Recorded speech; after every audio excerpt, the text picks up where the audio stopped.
Hi everyone, this is Robert and welcome to IDG Live. This is the pre-show live stream for episode 2 of season 2 of House of the Dragon.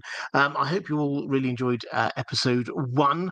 I think episode 2, if anything, we're thinking maybe after Blood and Cheese that maybe this is a notch down. I have a feeling we might be even starting to keep on notching all the way up through this season. From what I've heard from people who've seen the first few episodes, then I think that this is just going to keep on ramping up the tension all the way through.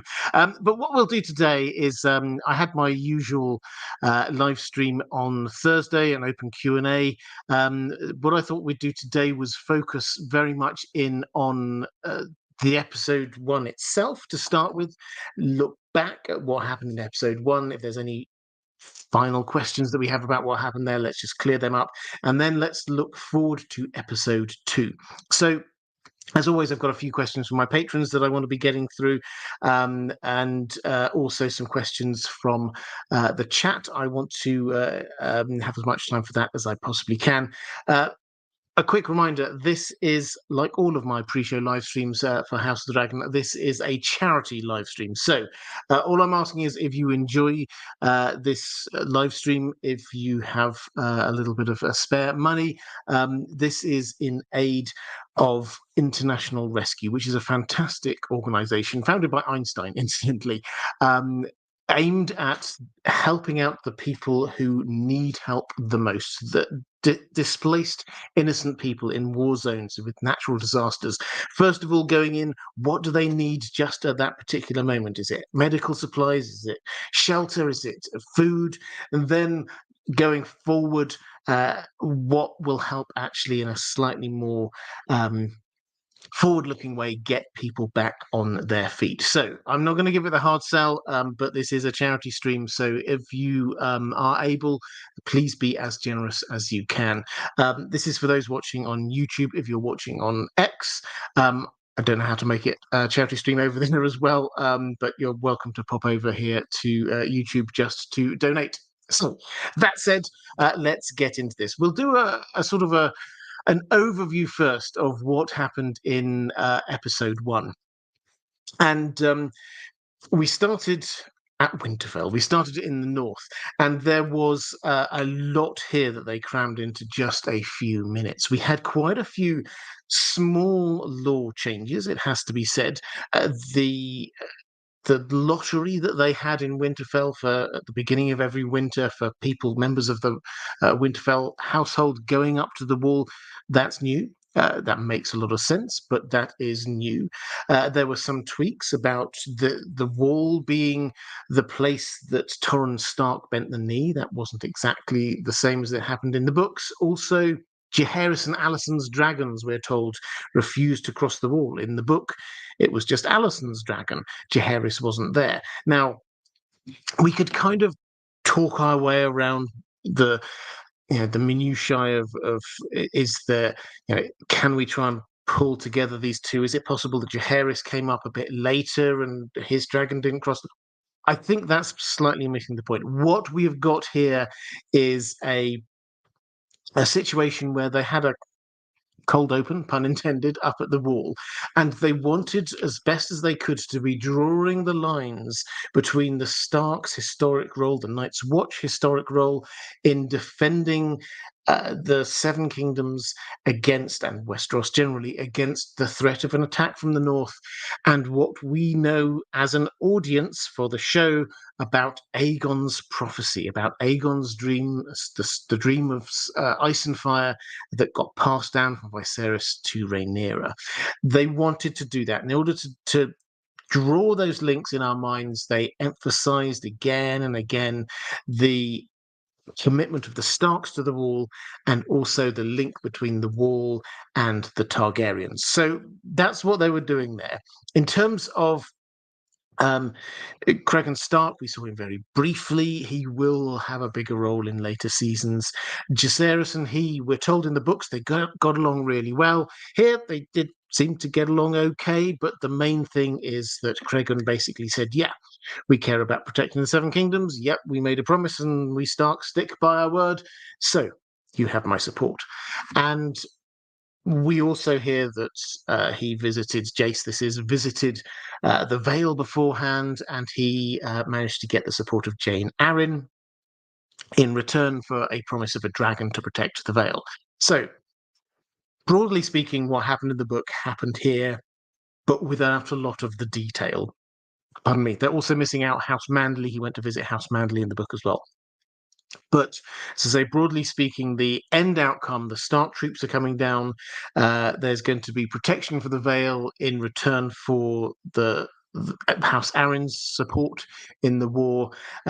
This does shift the balance of power a little bit. We were looking before the season started, House Green were very much, or House Green, Team Green were very much in the ascendancy.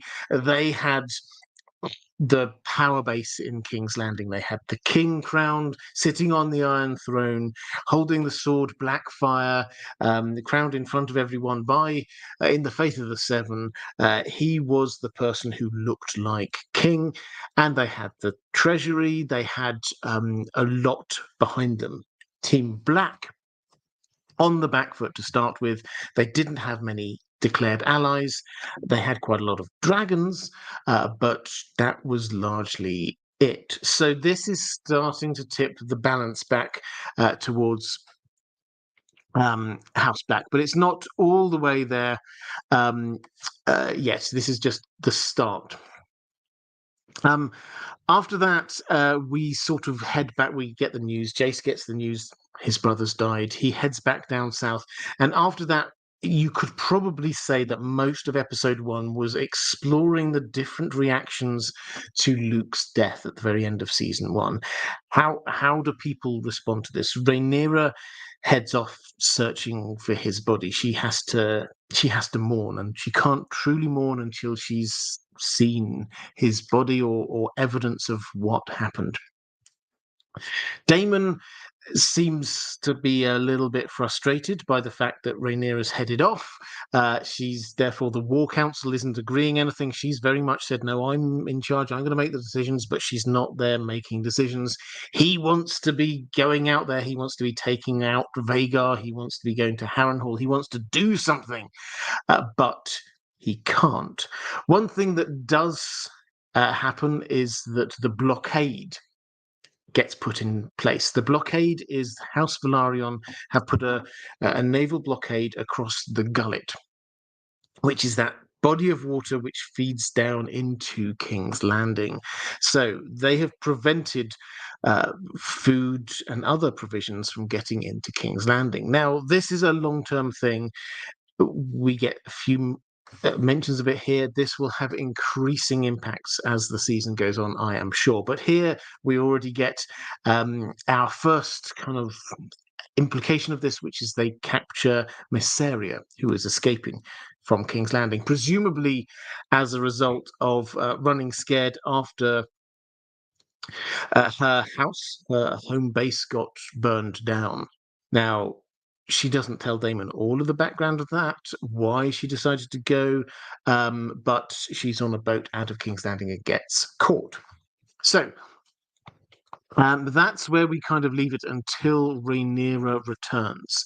And we do get, everyone does get their chance to mourn. We get a sort of a funeral of sorts. And then the only words she says the entire episode are, I want Aemond, which Daemon takes as an order, basically permission to finally do something. You can feel him kind of itching to be doing something all the way through the first half of this episode. Finally, he gets the chance to go off and do something. He gets a couple of names from Messalina, how people who know how to get into the Red Keep, and he heads off. We'll come back to that a little bit later, because let's shift over to what's going on with Team Green, the Red Keep.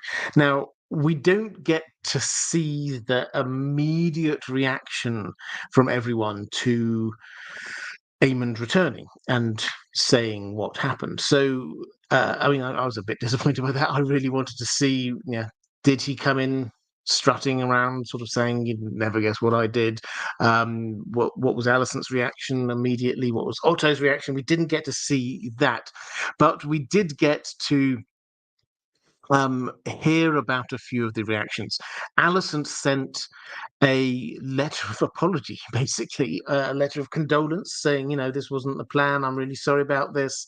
But no response. Rhaenyra is out of action, as we've heard, understandably so. She's just lost 2 children in the space of just a few days. So Alicent's letter doesn't really get a response. Otto is sort of grumbling about, if only we'd taken swift action, we would have, done a whole lot better at this point. Now we had the chance to win the war straight away, and now we have to play the long game. And his basic approach, he's going to write off letters to lots of people, try and gather their support. It's an understandable approach, but you can tell it's leaving some people a little bit, again, a bit like Daemon over on Team Black, a little bit itching to get into the action, and just to do something in this war. Now, what we get, actually, intriguingly, is Alicent and Otto, who had been, as recently as episode 9, complete rivals in terms of approaches on this, having a sort of a meeting of minds, and sort of they're not exactly on the same side, but it's like, okay, so we need Aegon here, who we'll talk about in just one moment. Aegon is clearly loving being king. We just need him to chill out a little bit, get a bit bored of this, and then we can slowly go back in and take control. So they have started to form this more of an implicit alliance. They're clearly getting to be sort of more simpatico than they have been for many years, in fact. Kristen Cole and Aemond, particularly Aemond, we catch plotting about what they would do if they were in charge, which is quite close to what happens a bit later in the books, incidentally. This doesn't appear to have been a new plan from Aemond when we get there. And Aegon seems to suddenly be loving being king. He had been very reluctant to be king, but there seemed to be, if you remember back to episode 9 of last season, there seemed to be a moment when he was crowned and then he held aloft Blackfire the sword. He seemed to just like, they're cheering me. Well, I like this. He seems to actually enjoy this feeling of being king. So what we have here is somebody who is liking the adulation of the small folk and enjoying the benefits of being king and being able to do what he wants.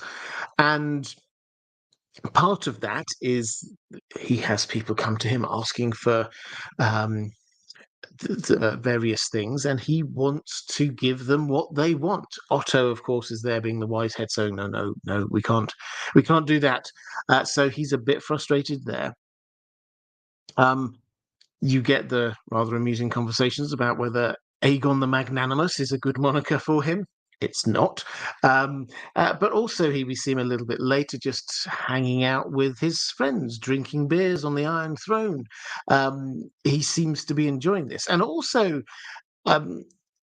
he seems to be taking it a bit more seriously than we might expect. He goes to find his son, his heir, Charis, and bring him into the meeting of the small council.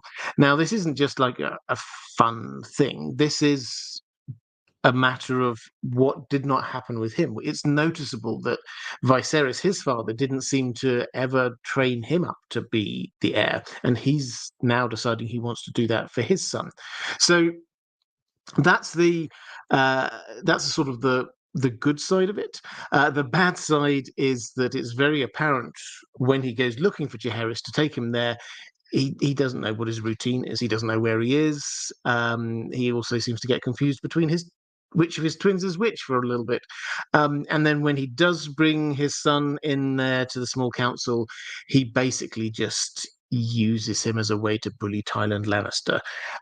So there's a balance, but this is definitely the most sympathetic we've seen Aegon so far in the show. He doesn't, in the book, he does not come across as at all a sympathetic character, but here there's just a few hints, and this is something which has happened with a lot of characters. I've got a question coming on up about that a bit later. Laris, meanwhile, is doing quite a lot of things in secret. He puts a little word in um, Aegon's ear that maybe he might just think about whether or not Otto is the best person to be Hand of the King. Keep an eye on that one. He goes to Alicent and says, "Oh, I've weeded out a few traitors," and we have to say though that the facade here does slip a bit because, as we see at the end of the episode, he wasn't 100% successful. If the objective there was to make everyone feel safe and secure, he has failed completely. So he's doing his own plotting behind the scenes, but perhaps a few little cracks are starting to appear there. Um, then overall, the main point here is the sort of, as far as the war is concerned, Team Black are largely paralyzed and not doing anything because Rhaenyra wasn't giving orders and had said that only she can give orders. Team Green could have taken that as an opportunity to step forward, be on the front foot, be proactive themselves, but they also are not doing much because Otto is just writing out a few letters and sort of holding back the more impetuous members of the team. Is that a good idea from their perspective? I think that's open for debate. But the result is that we're left in this continued, rather phony war during a lot of this episode, where both sides know they're at war, but still there hasn't been much by way of actual combat yet. But the main thing here, obviously, is dog and cheese. Now, Daemon sneaks into King's Landing himself. This is a slightly different. I mean, it's to the books. It's the same as he's behind it again in the books, but he's behind it from Harrenhal. So there, he decides in the book. He decided. He just wrote a letter to Dragonstone, just said an eye for an eye, a son for a son, and basically leave this to me. I'll deal with it without waiting for an order. In the show, he was in Dragonstone waiting for the order. And once he got the order, he then headed off and tried to do it. Another shift is that this is very clearly with a focus and a target of Aemond. In the book, that's not clear. The implication is that the target was indeed Jaehaerys, but there are rumors that perhaps it was Aegon or someone else.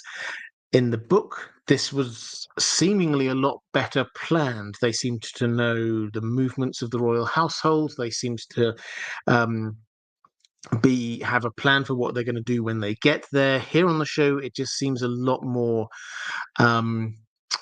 made up on the spot. They didn't even check to see whether Cheese, yes, he knows his way into the Red Keep through secret passages, but does he know his way around the royal apartments? And so it just seems a lot more amateurish. I think I can't remember who it was inside the episode, little mini episode that they do for the show. One of the producers or someone like that said that the feel was very much like a heist kind of movie for that last bit. But a heist gone wrong. We're following them in. These two characters who we'd never met before, we're following them in and just seeing, when they get to the bits that they just don't know what to do. How are they going to get past the fact that Aegon's there in the throne room and they need to get past him? That kind of feel. As for the actual action itself, so to speak, it's noticeable that they don't seem to spend much time actually looking for Aemond. We're not told we're not shown the actual answer when Cheese said, we can't find Aemond. The implication is that he said a son for a son and kind of hinted that if they couldn't get Aemond, then another Targaryen son in Team Green would be absolutely fine. So that's the implication, but we're not shown that. That's not the first time we've panned away from Damon in this TV show. Presumably, in order for us to be left with this idea, this uncertainty about how culpable he should be. I mean, he is in this instance. However he answered that, he is culpable. He did go there, order the assassination, and then at the very, very least, not give clear enough orders about who else could be assassinated. So I think even though they panned away, I think we can't let Damon off the hook for this one. Aemond, as it happens, seemed to be spending a reasonable amount of that night at least talking to Kristen Cole. And then Otto came in and had a chat with him. Kristen Cole was not at his post. He got sent. If you remember, Otto dismissed him by saying, go to your post, Lord Commander. He didn't. He went to go with Alicent, which is probably one of the other big takeaways we got from this. Yes, Alicent and Kristen Cole. I've got a question about what's the kind of the dynamic going on there, which is quite an interesting one. But it does seem as if this isn't a great love affair. This does seem to be quite a lot more just physical. Other things we can probably note. Oh, just one more thing on Blood and Cheese. Just to clarify the issue with Maelor. So there was a difference here from the book to the TV show in terms of Aegon and Helena had 3 children in the book.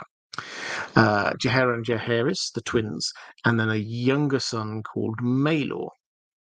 Now, in the book, the actual murder is a lot more horrific, psychologically horrific, in that they make Helena choose between the 2 sons. She chooses the younger son, and then Blood and Cheese look at the younger son and say, "Hear that? Your mother wants you dead," and then looks over and then kills Jaehaerys.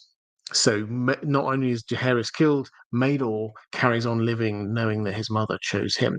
At which point, I should have said this at the very beginning, the spoiler policy for this live stream, for this channel as a whole, is that book spoilers are okay.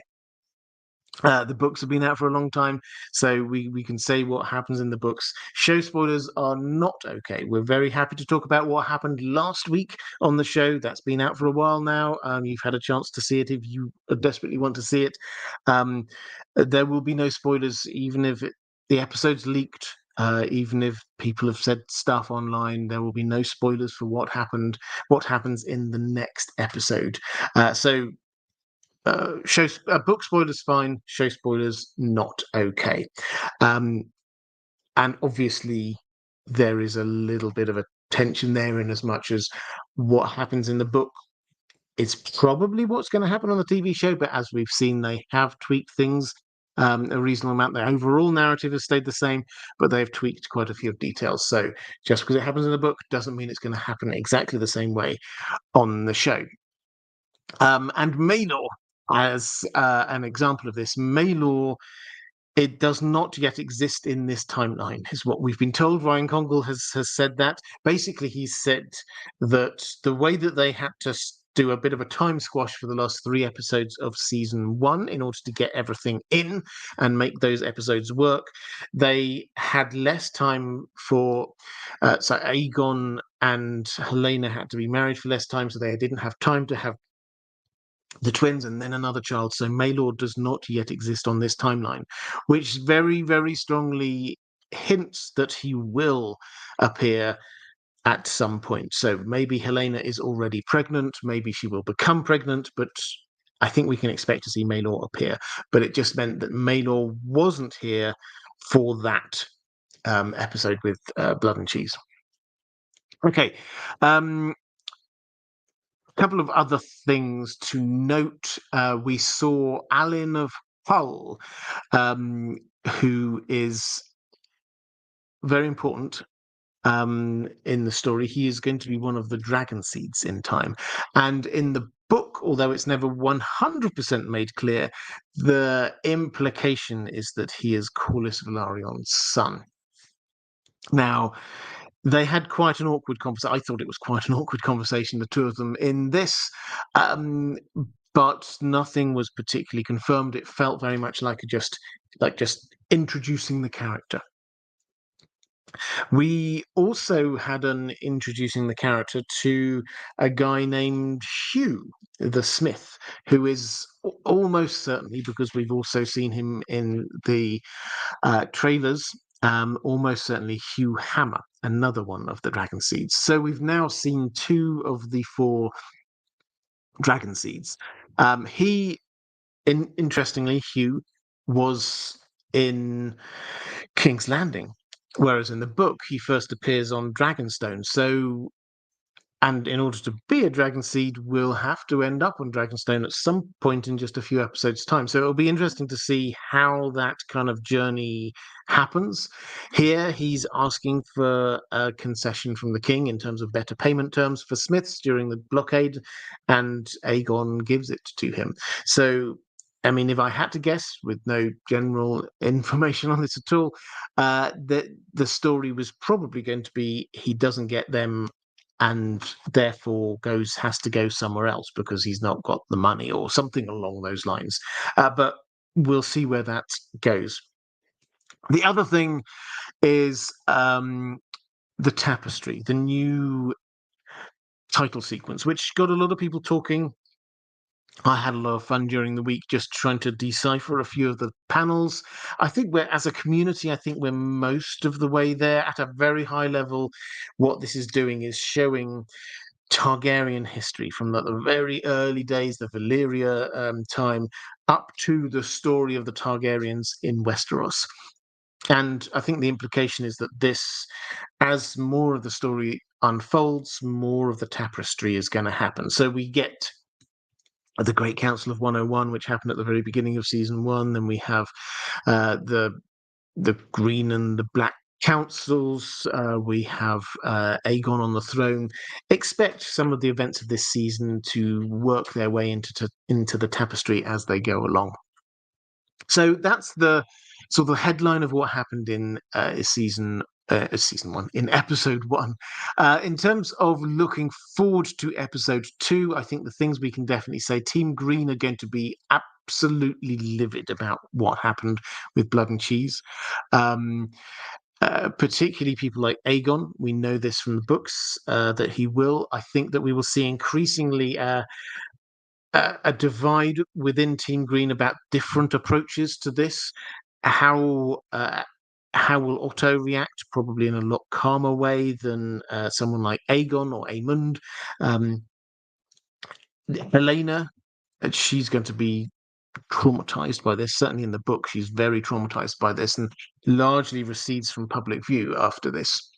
And also Alicent. Alicent, we see from episode one, but also from the trailers, seems to be incredibly contrite and mournful, increasingly so, it would appear. So what are we going to see there? Is she going to be feeling particularly bad, increasingly bad about her role in starting the civil war? Quite possibly. And then we get what happens with Team Black. So Daemon has got the revenge that Rhaenyra asked for, but not the person that she asked for. This is almost certainly going to lead to some cracks in the marriage. Let's put it that way. Daemon is already wanting a very different approach to this than Rhaenyra does, and now he's gone ahead and done something that she will very probably not want him to have done. She wanted Aemond dead. She didn't ask for anyone else dead, still less a small child. So I think that is something we definitely need to be keeping an eye out for. Let's go to have a quick flick through the chat. Commander Ray there saying, without a second son, who will be his heir? This is a question which a few people have come up with. It's really interesting one. So what's fascinating is that so Aegon is the king. According to Team Green, Aegon is the king. Now, with Jaehaerys dead in book canon, Maelor was the heir. if Maelor doesn't exist, what situation is he in? He's in a situation where he has got one child, a daughter, and also a rather impetuous younger brother, Aemond. Now, this is the exact situation that Viserys was in, his father was in. For Viserys, he had one child, a daughter, Rhaenyra, and an impetuous younger brother, Daemon. And Daemon and Aemond, we know that they're mirroring each other in many, many ways. Um, are we going to see this actual decision? Because this is quite significant. If Aegon says my heir is my daughter, that kind of invalidates his own um, accession to the throne. But would he say that my heir is now Aemond? I'm not sure that he would, in the same way that I'm not sure whether, I mean, certainly Viserys seems to sort of kind of step back from that quite a lot, this idea that Daemon might be his heir. Um,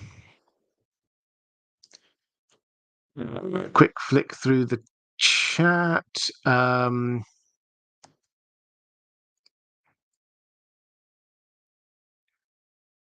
Raymond's Oath saying, do we see a dismissal of a council member this episode, not wanting to throw spoilers around? Quite possibly. So I think the interesting thing will be the speed at which they go through this. Now, many people were expecting Blood and Cheese to be episode 2 of this.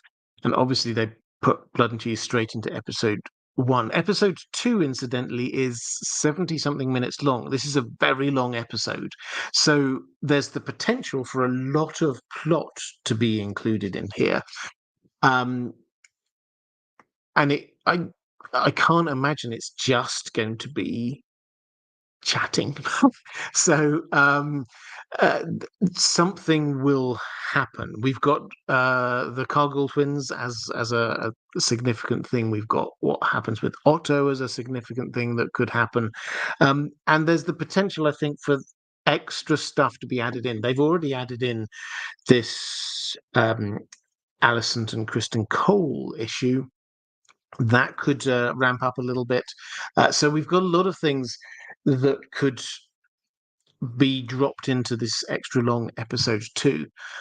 And if they carry on at this kind of breakneck speed, we do have to wonder how far through are they going to get? Because we were told this is only 8 episodes, not 10.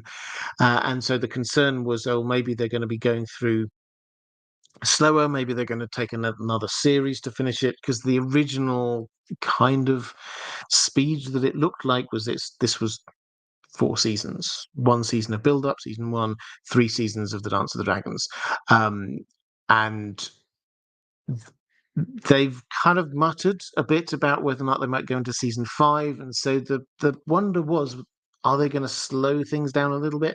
I don't think they are, actually. I think they're just going to charge through. Erratic asking how many hours till it starts. 3 hours and about 20 minutes.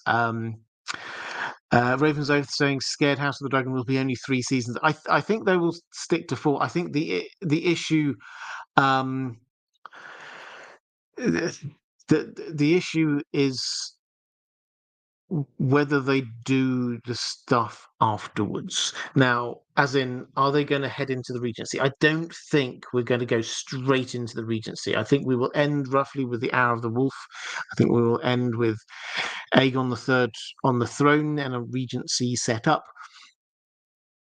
But after that, the most logical place, I suspect, is for them. We've heard rumors of this. Is for them to jump all the way back to Aegon's conquest, rather than doing the Regency, which I would love them to do. I think the Regency is absolutely fascinating, but maybe that's something. Aegon's conquest is something that has been mentioned so many times, not just in House of the Dragon, but also in A Song of Ice and Fire, Game of Thrones.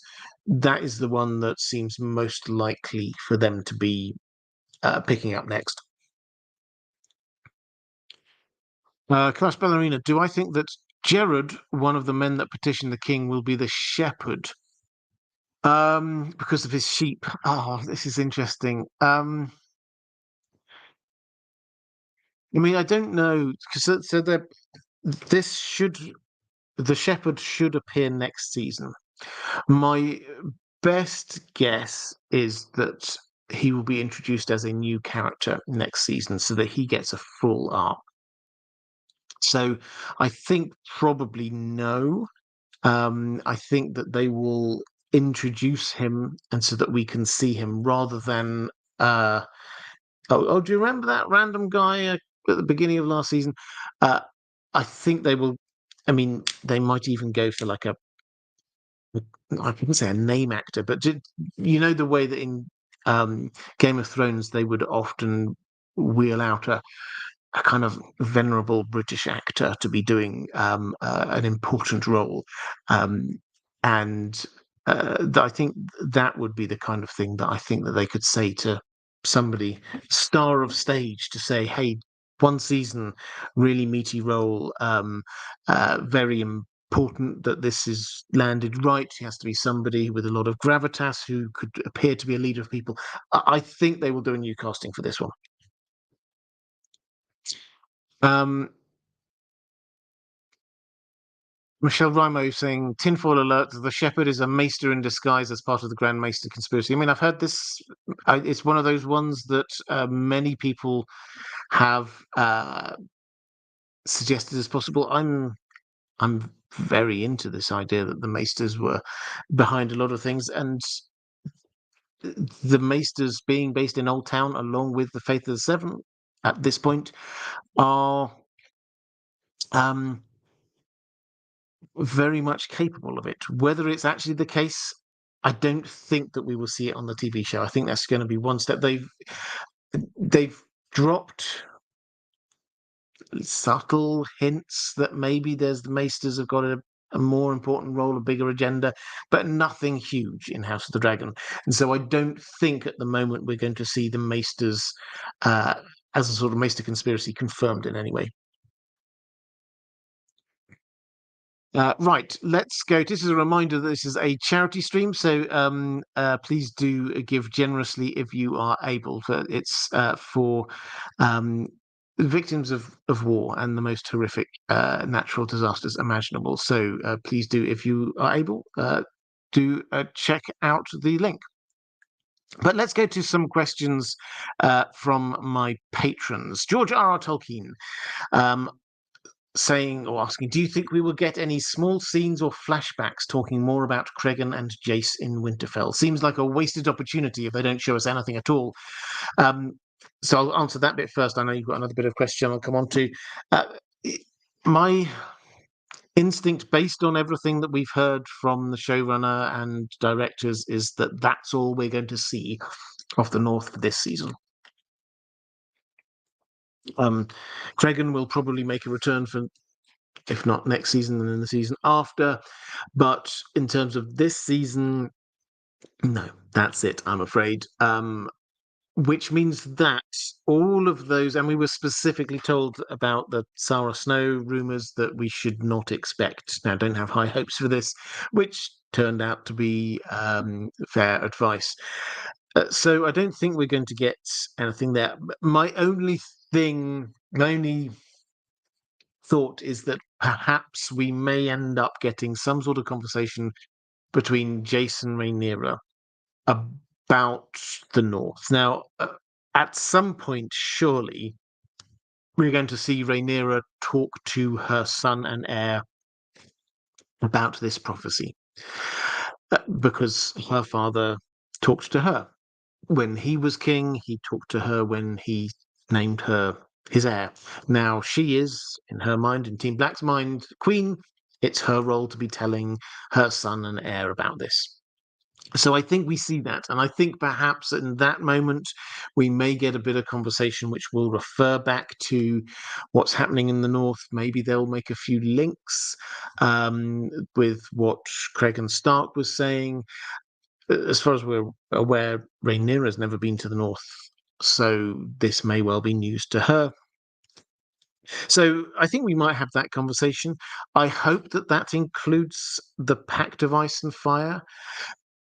I fear maybe they just decided to drop that. The Pact, I did a video, joint video with A History of Westeros, which came out last week about the Pact of Ice and Fire, which was in the book. It wasn't included in the show, but basically, Cregan in the book didn't just say, "Yeah, you can have my forces, that's fine." He negotiated a marriage pact between his son and the future first daughter of Jacaerys, which is intriguing because normally they would do it the other way around. They would seek to be marrying a son so that they could, marry into the royal family. But this is in the book at least a matter of Cregan's eldest daughter is going to go up to Winterfell at the age of 8, so she can acclimatise to the north before marrying her northern Stark husband. What is intriguing about this is that this isn't just any old daughter. Jace is the heir to the throne, so assuming Rhaenyra wins the civil war, from their perspective, assuming Rhaenyra wins, Jace will inherit from her. And then, if he has children, his oldest child should inherit, regardless of whether they're male or female. Because the whole reason why Rhaenyra claimed the throne is because she's the eldest. Aegon was wanting to have the throne because he was the eldest son. If you get rid of male preference primogeniture, then Jace's firstborn child will rule the Seven Kingdoms, even if it's a daughter.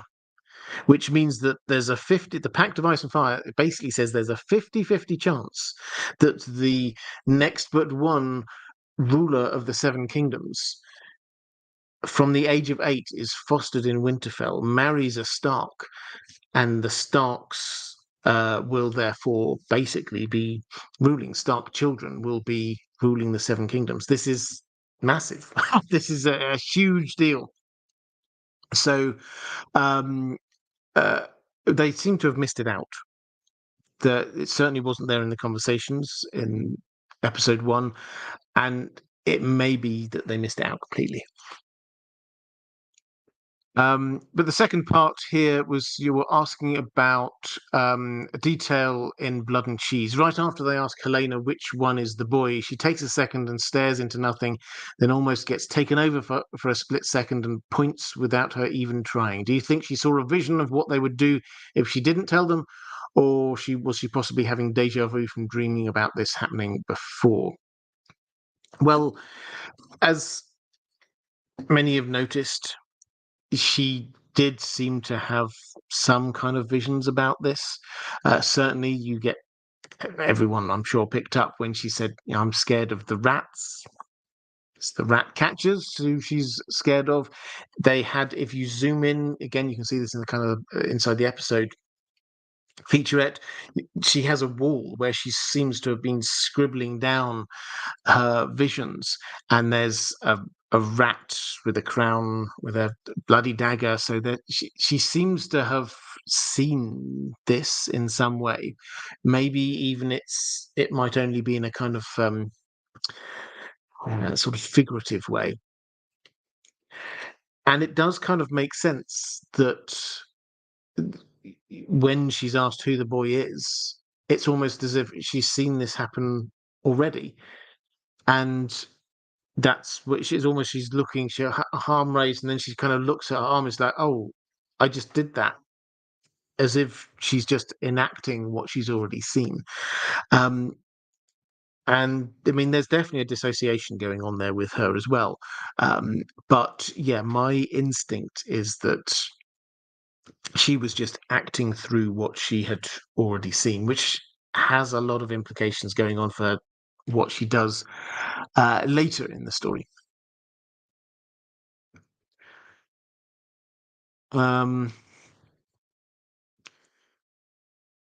Rural Jora saying, "Can we get an IDG T-shirt that says it must be said?"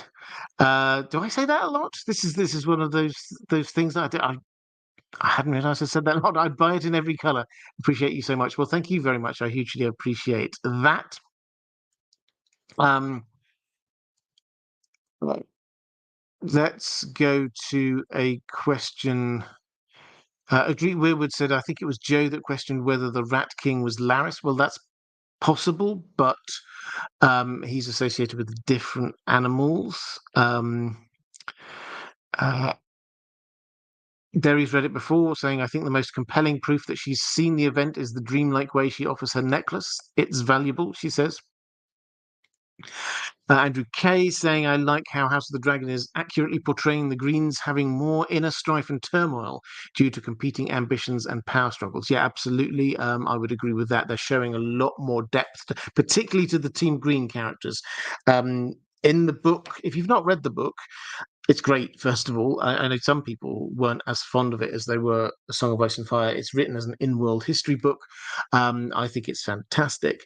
But I think almost everybody who read that, who read through the events of the Dance of the Dragons, was more sympathetic to Team Black than Team Green because of the way they were presented. And most of the characters in Team Green were presented in quite a bad light. Aegon, Aemond, Kristen Cole, Alison, Otto, all of them come across as being not two-dimensional, but very power grabby. Let's put it that way. So what we've had on the show, I've got questions about this coming up, but what we've had on the show is the humanizing of a lot of these characters. We've seen this particularly with Alicent last season, where she's given where she seems to misinterpret what Viserys says on his deathbed, and that actually gives her a reason to believe that maybe Aegon should be king. Now, personally, having watched that again, I think that she was probably going in wanting to hear that. So it's more sort of fulfillment of what she'd already wanted than going in with an open mind and going, oh yeah, that makes sense. But still, it gives us that extra layer of kind of sympathy for the character. And her portrayal, again, moving on into season 2, she seems a lot more contrite, is probably the best way of saying it. Let's go to Magma Frost 13. Saying, hi Robert, I've been thinking about a Joe Magician video, a second Joe Magician shout out. If you've not come across Joe Magician, friend of the channel, and has an excellent Song of Ice and Fire channel himself, Joe Magician, somebody in the chat, one of the moderators, I'm sure, will provide a link across there. Do go and check him out. He's got a lot of really fascinating theories. A Joe Magician video where he talks about the Baratheons never being given access to dragons despite their Targaryen heritage. And I've been wondering ever since, why didn't Rhaenyra offer an unclaimed dragon to House Baratheon in exchange for their allegiance, at least before they caused the death of her son? This would surely have been an offer too good to refuse for Lord Boros, even compared to the Greens' offer. The unclaimed dragons were an avenue Daemon had brought up, and surely a powerful noble house would be a more reliable ally than the dragon seeds they ever employed. For that matter, there were dragonless Velaryons with Targaryen heritage as well, most notably Rhaena, who surely should have been first in line to claim a dragon. So yeah, the issue with Rhaena, just to clarify this one firstly, we get Baela and Rhaena. Baela has got a dragon, Rhaena does not. However, Rhaena has got a dragon egg. They've not made much of this on the TV show, but this is the situation. She's got a dragon egg, and she's desperately trying to hatch it. That is the one that was put in her cradle at birth. This is the one that she wants to ride. And we're told that she's trying to hatch it. She prays over it. She does various things to try and get this to hatch, and it's not working. So why isn't she given a dragon? Well, first of all, in the book, she's a lot younger than she appears to be on the TV show. They've aged up Baela and Rhaena quite a bit, it has to be said, in the TV show. So that's one thing. And secondly,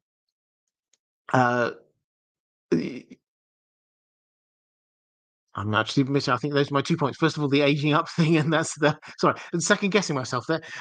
Aging up thing, and secondly, she's desperately wants to be hatching that dragon she's got. The more broad point here about House Baratheon is that yes, that's true. House Baratheon, they do have some Targaryen blood in their relatively recent history, but the Targaryens had resisted allowing anyone to be trying to ride dragons.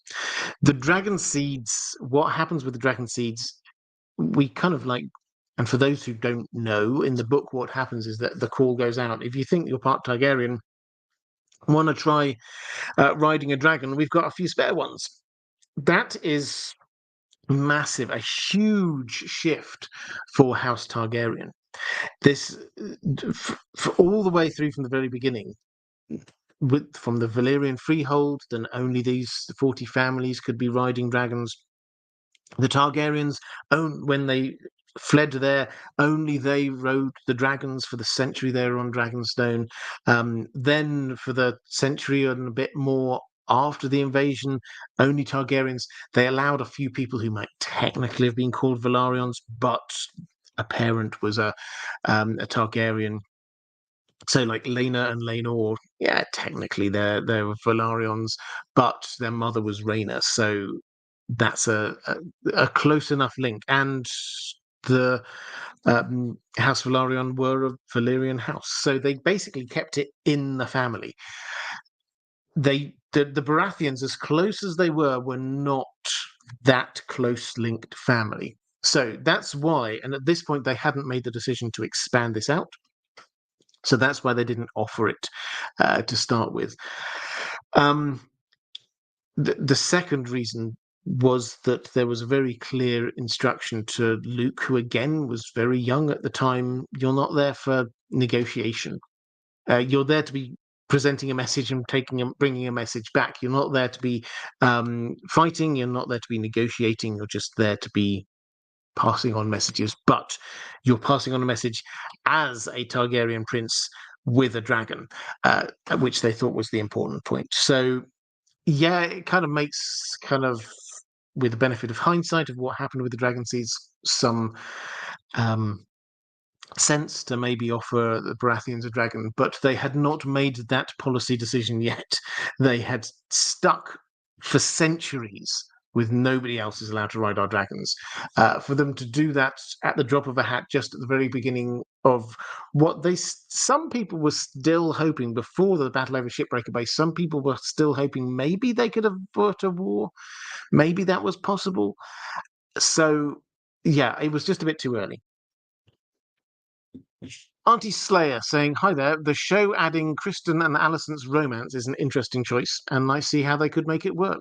One thing that did come as a surprise is how casual it seems. Both of them previously very much seemed to care about what people thought of them and their honor, but Helena enters their unlocked chambers without issue and doesn't seem even mildly concerned with what she walks into. Does this imply that Kristen and Alison's relationship is well known among the Red Keep? If so, do you think Alicent is trying to relive her lost youth and mimic Rhaenyra, so casually bedding men out of wedlock in plain sight?" Thanks. So, and also you said love to you in the mods. This is a great chance, if you're in the chat, to give a little bit of mod love. The moderators here do a fantastic job. So if you're there in the chat, if you're enjoying this, could you please tell them how amazing they are? Thank you very much. So Kristen Cole and Alicent. I think it's fair to say this is not love. This is not true love that's going on here. This is something that is just a lot more physical. I am intrigued, and I wonder the extent to which they will play this through. I'm intrigued to the extent to which they're wanting to play with this idea that both of them are working through their own relationship with Rhaenyra in some way. Clearly, Kristen Cole in his mind was spurned by Rhaenyra and now hates her, but that hate probably has other feelings bubbling underneath it. Alicent and Rhaenyra were very close. whether they were more than that on the show. I mean, they don't really go down that route, to be honest. But she clearly was very close to Rhaenyra, and then the bond has been very clearly broken. And it's noticeable that they deliberately put Alicent into Rhaenyra's old chambers. So that what happened there, the scenes there, that was happening in the same bedchamber as what happened with Criston Cole and Rhaenyra. So they're trying to build on these echoes, and it seems to be just them working through um, their feelings, just not necessarily for each other. There's no indication that they care all that much, but working through their feelings for other things and just letting off some steam on a very basic human level.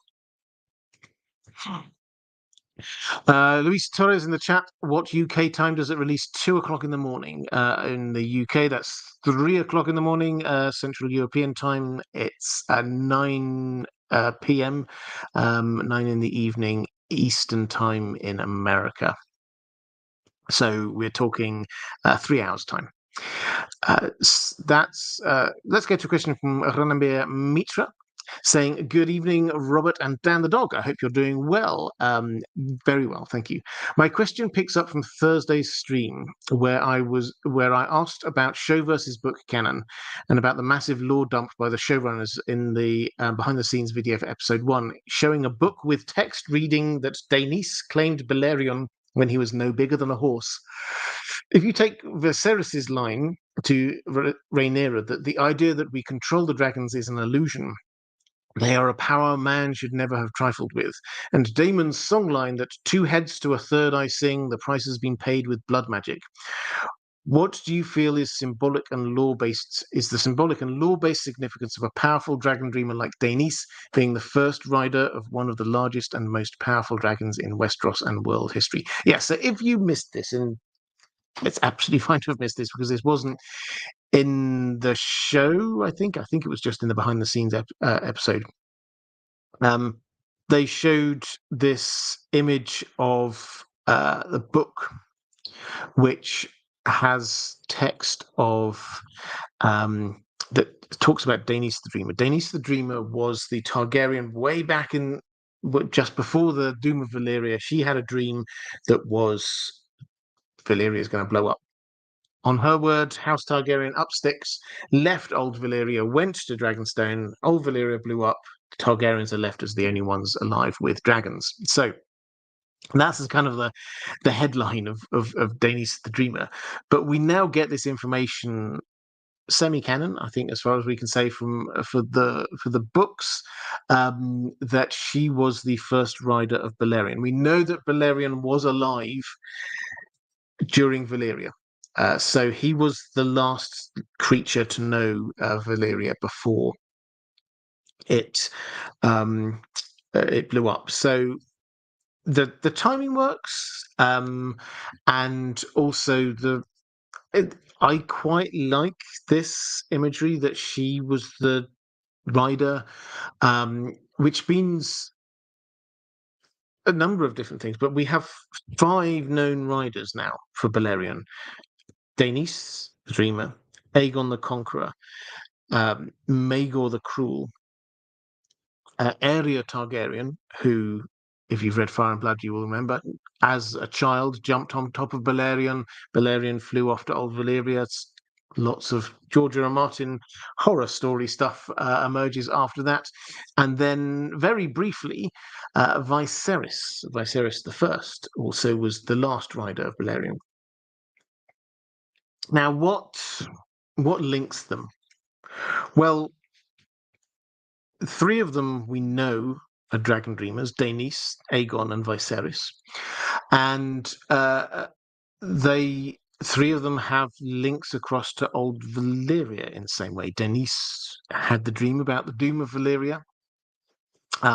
Viserys, he doesn't play it up huge amounts, but he built that massive model, remember, of old Valyria.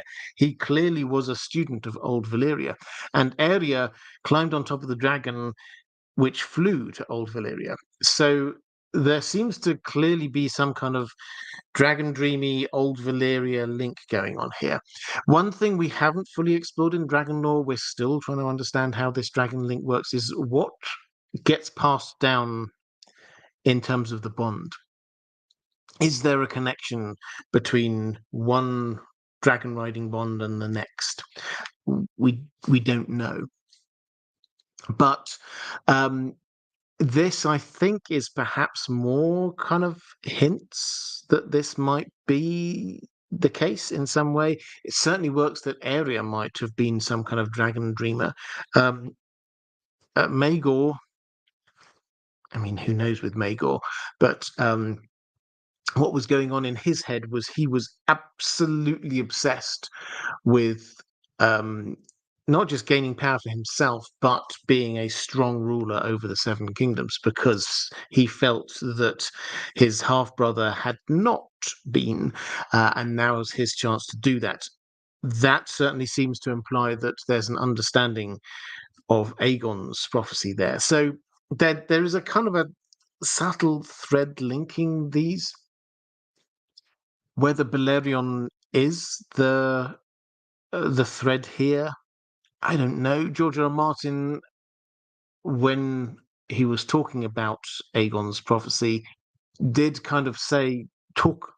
I don't know whether he used the actual word thread, but this was what he basically said. You can kind of see dotted through history these Targaryens with dragon dreams, and he almost wants us to be drawing the connections there between them, and the connections between dragons. Maybe this is worth a video at some point looking in. Is something that we've not really looked at hugely. What about the Riders of Vhagar? What do they have in common? Well, Visenya, Aemond, and Lena. Well, they're all quite strong characters. Let's put that way. So, yeah, it's possible that there's a link here that we just haven't quite teased out yet.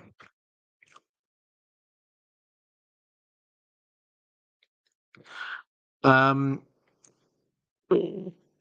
Thank you for those who have donated. I hugely appreciate that. Just flicking in the chat. Another view saying, I think Larys was referring to interesting details from staff, was letting Alicent know that he knows. Yeah, basically, the hint was that Larys was aware of what's going on with Alicent and Kristen Cole. So, yes, and you would expect him to be honest, because they didn't seem to be particularly discreet. Even if you accept that Kristen Cole should be there standing he is her sworn shield, so he should be there standing watch outside her door. For him to be sort of like sneaking inside her door and leaving it unguarded is one thing. Not even locking the door, though, is another. When Helena bursts in, the door's unlocked. This is not discreet on their part. So, yeah, I would be shocked if Larys doesn't know at least hints about what's going on there. Erin's son X saying true, but the previews of Alicent and Kristen seem to suggest something deeper between them. It's possible, yeah. I mean, I think that I try and steer a little bit clear of reading too many runes into what we've seen, but I think that the very least we can say that they're working off a few stresses with each other's in each other's company. Ajay Bishop or AJ Bishop, do you think we could ever get the Doom of Valyria series at some point in the future? That would be the most unique of any spin-off to Game of Thrones. You know what? I'm going to do an update tweet at some point. I do these every now and then on where we're at on all the spin-offs. There was an idea ages ago, I think about 3-4 years ago, to do a Valyria, High Valyria TV show. that seemed to fall by the wayside.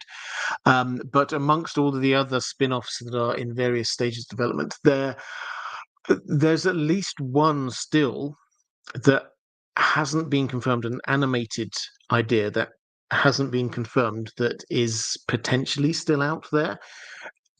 What is that? We don't know. But yeah, maybe. The issue is that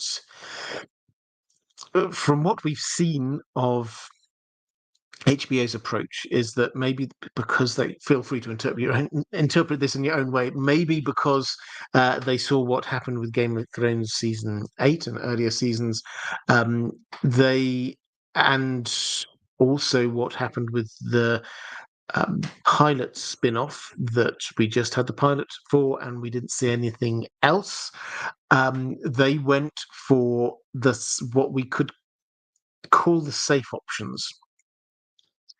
House of the Dragon is about as safe an option as you could go for. It's a story which is complete that George R. R. Martin has written, and it is close enough to the current story that you don't need much extra explanation about what's going on.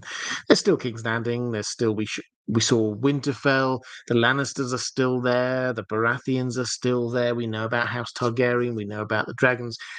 Yeah, there's extra layers there. We add in the High Towers and the Velaryons that weren't there on the TV show before. But broadly speaking, people understand. They know what the Iron Throne is. They understand what the issue is with dragons and Targaryens. This was the safest bet, and it was a good bet. Don't get me wrong, but this was the safest bet they could have done. The next safest bet, Dunk and Egg. 3 complete stories in front of them, and again, set close enough to the present day that the basics don't need to be re-explained.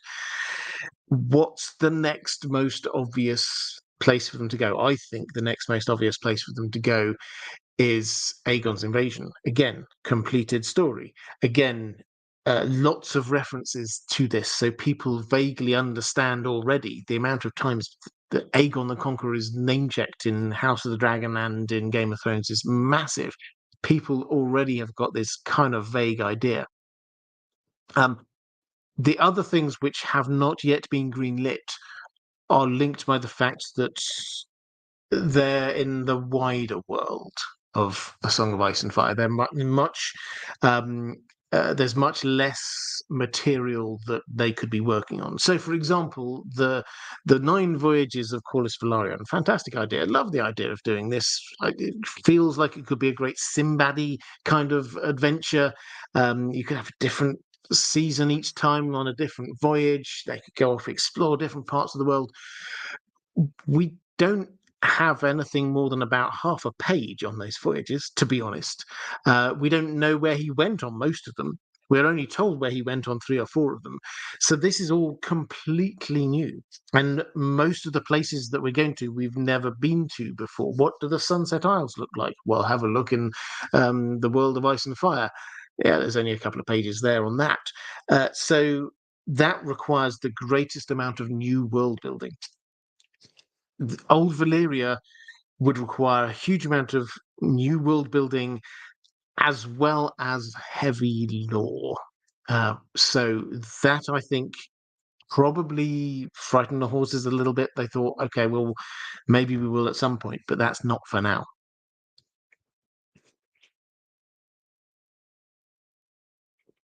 Right. Weirwood Net saying, I'm down for more Bloodraven all day, every day. Absolutely, you and me both. Incidentally, in case you missed it,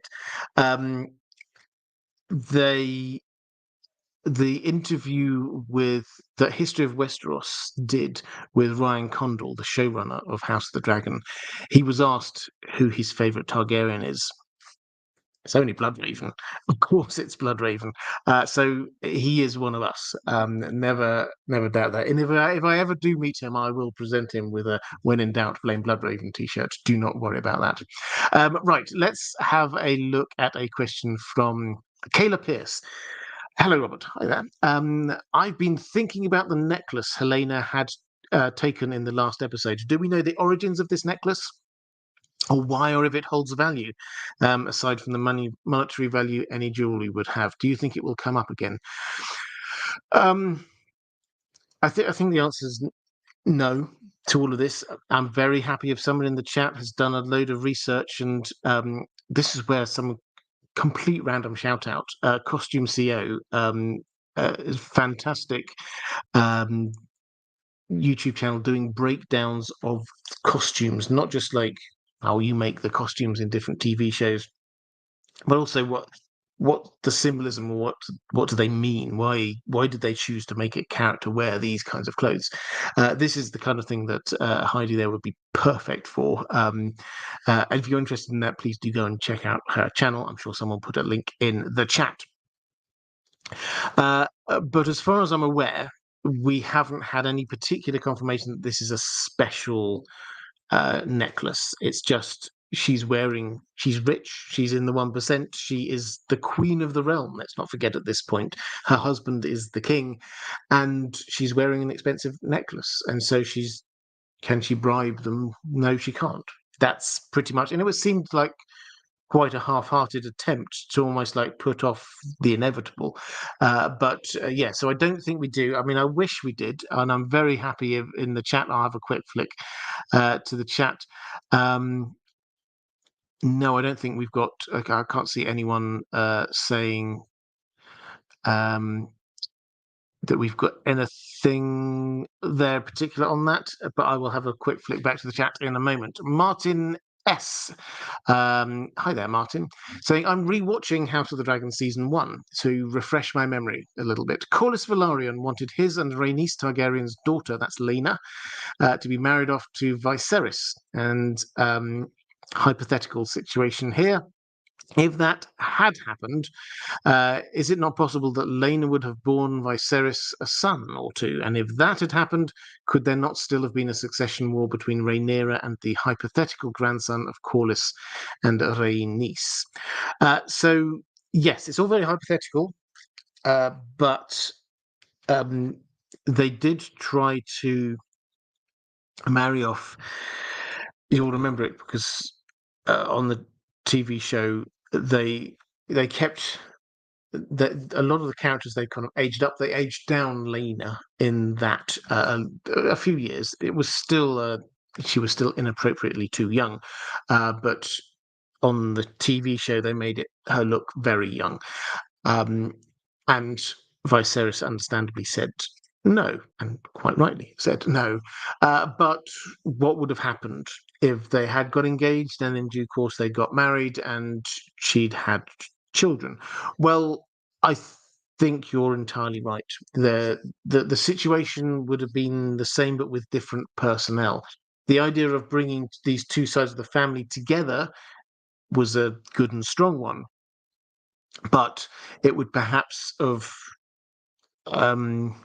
disunited them even more. The question there is who would be pushing this, and I think it's pretty fair to say that Corlys, from what we've seen of him, certainly early on, he was very much wanting to make sure that his children or his grandchildren were sitting on the Iron Throne. So yeah, I think that's absolutely right.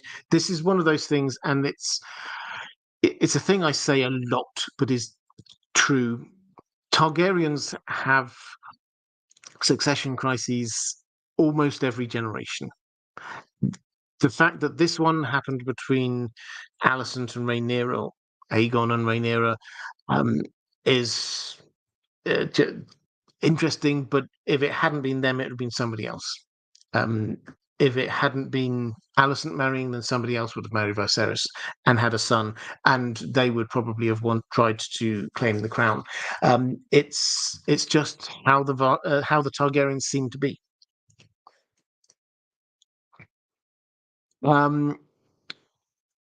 Costume CO is in the chat. Hi there, Costume CO. Great to see you. I've just been bigging up your channel. But you've helpfully said, my personal take is there won't be anything that will come of the necklace. As Robert said, Helena is in the 1%. Yeah, absolutely. Okay, well, I feel very glad. Were you in the chat already? and I just completely missed you. Are there other people in the chat I should be giving shouts out to? Joe Magician's in the chat. Hi there, hi there, Matt. I was giving a shout out to you earlier today, and oh, Joe Magician's saying, clarifying, he was asked for his favourite Targaryen outside of House of the Dragon, which, yeah, it's fair. But I'm not going to take it. It's Bloodraven. We all know Bloodraven's the best. Okay, if there are other people in the chat that I should have said hello to, I apologise. The chat moves past very quickly. Constantine Thranos saying, what is Massaria referring to when talking about alternative ways of war, if not for blood and cheese? Will she use her connections in King's Landing to cause a small folk revolt against the Greens? So this is in the trailer. We hear her talking about alternative ways of war. I mean, we don't know yet. I mean, I think it was most people's assumption was that at the time was that was going to be part of the build up to Blood and Cheese, and it's entirely possible that this does happen almost every season of these kinds of things. Some things appear in the trailer that aren't in the end product of the TV show, so it's entirely possible that we had a cut scene going on there. But sort of going forward, what else could it mean? Well, in the book, Massaria starts to work for Rhaenyra as her mistress of whisperers. So what could she be suggesting as another way? Well, Rhaenyra seems, I mean, she's been notably shaken by the deaths of two of her children in such short order. But if she is actively seeking non-war resolutions here, then perhaps Massaria could just be there. It may not be as huge and significant as it sounds. It may just be a conversation they're having, just like talking through options. Well, what could I do now? Well, you could get an army and you could march on King's Landing, or there are other ways that you could be approaching this. You could. I mean, it's entirely possible. We don't hear of this happening in the book or anything, but Massaria could say, well, I know other people. If you want to do more assassination attempts, I know other people who know other ways into the Red Keep. There were other options, not just what we saw transpired. So House of the Dragon is expanding the story that we had in Fire and Blood, not contracting it. So if someone's suggesting something, that may well be something which we haven't seen in Fire and Blood, and it may be something that was suggested that just never came to fruition.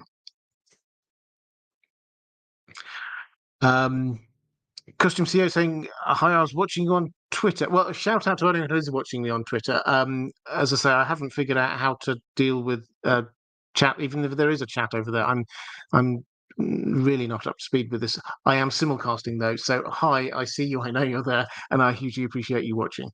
Let's go to a question from Lord Medici saying, 7 blessings, Robert, and to you too, sir. Many fans supporting Team Black will justify their loyalties by claiming that Aegon is a monster. Aegon is indeed a monster, but so is Daemon, and the show seems to brush his monstrosity aside. Why do you think the show is giving us such a largely likable portrayal of the person who is the Black's greatest moral liability? Based on the marketing campaign, all must choose a side, etc., you'd think they're aiming for a split audience. If that's the case, why does the show seem to place less emphasis on the moral failings of the Blacks? Do you think that a portrayal of Daemon which does more justice to the monster that he is would make the audience more sympathetic to the Greens? P.S. None of this is to criticize Matt Smith's acting, which I'm really enjoying. I would agree. I think Matt Smith is doing a fantastic job. Okay, so I think this is an intriguing question. Is one of the things that it has been noticeable. I touched on this earlier in the stream. One of the things that it has been noticeable, they've done, off the top of my head, 3 times now, but it may well have been even more than this. They have panned away from Daemon just before he was about to say or do something questionable, which each time left us with the clear implication that he did or said the terrible thing, but not the absolute truth of it. Now, the example here, episode 1, Blood and Cheese, where he's asked the question, what if we can't find Aemond? And it pans away. Previously, we had way back in was it episode 1 or episode 2, perhaps, I think it was episode 1 still, of season 1, when we had that Heir for a Day controversy, if you remember that, when we have Baelor, Viserys' son, is born and then tragically dies very soon after, and Daemon, who is there thinking he's the heir at the time, he's down Massaria is kind of like pushing him into doing like a little speech and a toast and things like this. We pan away before we see exactly what he says. He starts his little speech, but we don't see exactly what he says. We just hear reports of it later. Similarly, with Rhea Royce, is that we actually pan away before seeing exactly what he does. Again, the implication is very clear what he does, but we do pan away.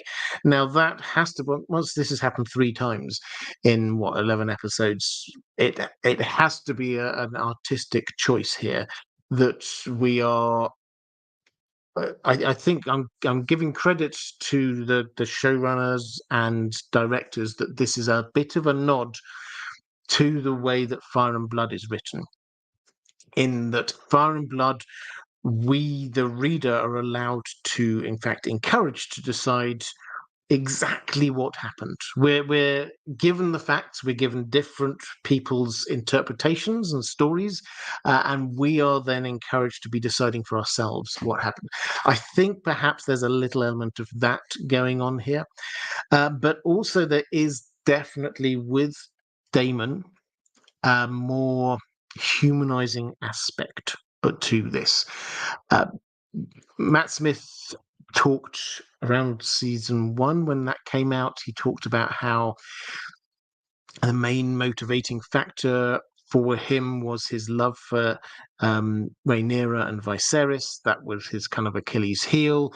That wasn't something which came out very clearly in the books. You could read it that way if you wished, but you could quite equally read it that he was just a cold-blooded seeker after power. So they clearly made a choice to emphasize a few more sympathetic elements and to downplay a few of the more unsympathetic, violent elements to his character. Now, that's not to say that there weren't some. You remember there's one point when Rhaenyra tells him something and he literally starts choking her. We see lots of horrible things that he does here. Is this all part of a plot to make the two sides appear slightly more morally equal than perhaps most readers felt was the case in the books? Probably to an extent, but what is more obvious to me is not just that, oh, well, we have to balance this out. What is more obvious to me is that they are trying to get every character slightly more 3-dimensional. They're trying to show us an extra element of Daemon, yes, but they're trying to show us an extra element of Alicent as well. They're trying to show us an extra element in episode 1 we had with Aegon. We had him there trying to be a good dad. As I say, be a good dad is not the right way to say it, but he certainly seems to be making more moves in that direction than we might otherwise expect him to. So they're trying to give us more 3-dimensional characters here, which I personally hugely appreciate. I think they're doing a fantastic job. Gemmission saying, I don't think the show has forgiven Daemon at all, would not mistake the reactions of fans, communities for what the show is doing. Yeah, I would agree with that at all. And we're up to $451, by the way, in terms of the charity donations. Thank you very much if you were one of those people who've been donating. And Destiny Boybien saying, sorry, I probably completely butchered the pronunciation there, apologise, saying reality is that Damon is written in the grey. Even George has bias towards him, but I read him as deeply passionate about his family, and I like it that way. Yeah, he's definitely written, well, uh, I don't have the quote in front of me, but I'm sure many people will know it. When George R. R. Martin basically says that uh, Damon is both. Some people perceived him as a great hero. Some people perceived him as a great villain. He was both. He was hugely charismatic, a great leader, had many admirable skills, and yet he was also incredibly horrific in many ways. So, yes, grey, but it's more like peaks of white and peaks of black in the way that George R. R. Martin seeks to present him, anyway. When does the episode air? Yes, 2 a.m. UK time, 3 a.m. Central European time, 9 p.m. Eastern coast of America. Question from Rochelle Remo. Good day, Robert and Dan, and to you too. Happy House of the Dragon Sunday. Absolutely. I hope all is well with you. My question is around my beloved Hull boys. Do you think the show will establish their paternity quickly and clearly as Corlys's, as it appears they aged up the boys, which means they could have been born before Lena and Lenor, or will they take the book route where they say they are Lenors but implied as Corlys's? Well, I say they're Lenors but implied as Corlys's. Thank you for all you do. Well, thank you very much. One thing which is noticeable, I've talked about this a few times in this stream, some characters on this show have been aged up.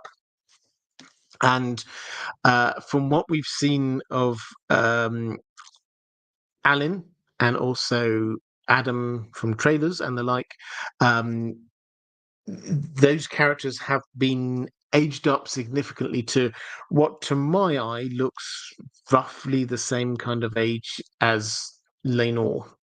Maybe a little bit younger, but roughly, which I think makes it. Now, I might have a question about this later. I'll wrap that one up into this. For me, that makes it a lot harder sell to say that these are Lenore's children. So I think whether they come out and sort of blatantly say it or not, I think it's still a question. But I think the idea of passing them off as Lenore's children that's a bit of a no-no. It's just a matter of, are these Corlys's, and whether or not he admits it. Because let's not forget that this would they've made quite a lot of his relationship with Rhaenys, that it looks like, although they're both incredibly strong characters and they both sort of go off at various times, Corlys seems to head off quite a bit more, but they do seem to care about each other. And so this will be quite the reveal, I think, if it turns out that he has got bastard children. So I that's my instinct. I don't know, but that's my instinct. John Ansell, is there a post-episode stream? Not for me, not on my channel. That would be 3 a.m. my time. But I did say I was going to give a shout out to another stream, and I forgot to do my research. But if you're, I don't know, Joe Magician, do you do a post-episode stream? Let me know in the chat if you're there. Costume CO, thank you for your kind donation. Do you do one? I'm very happy to give shout outs at the end of this stream to where people should go before. Derry's read it before, saying, I got the sense in the awkward scene in episode 1 that Corlys perhaps doesn't know that Alan and Adam are his thoughts. Yeah, I thought that was interesting. It was awkward. I'm glad I'm not the only one who thought this. That conversation that we had there between Alan and Corlys, it felt a little bit kind of stilted. Now, I interpreted that as maybe they both knew, but if there's perhaps some people interpret that as being maybe he doesn't, but they know. There was definitely something there. It wasn't just like well, here's just some rando guy who's helping sort out your ship. There was definitely something going on. Oh, we have confirmation that Joe Magician does have a post-show live stream. So here you go. A shout out for that. After the show has finished, go over to Joe Magician's channel, excellent channel, and go and support him and listen to his many, I'm sure, exciting and uh, intriguing insights. Let's give it a little bit of alliteration going on there. Ziglu Bay, good night. Great to see you. Let's go with a question from Lady Pushkins.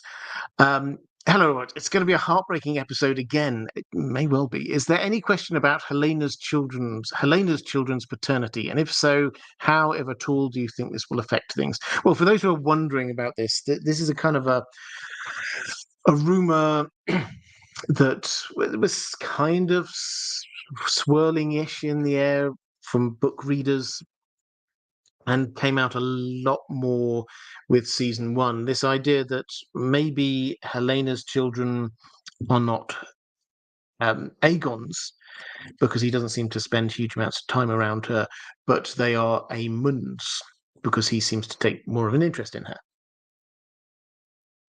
Is that likely? Well, I mean, it's possible. This is one of those things that you could say this is possible. It's definitely possible. There's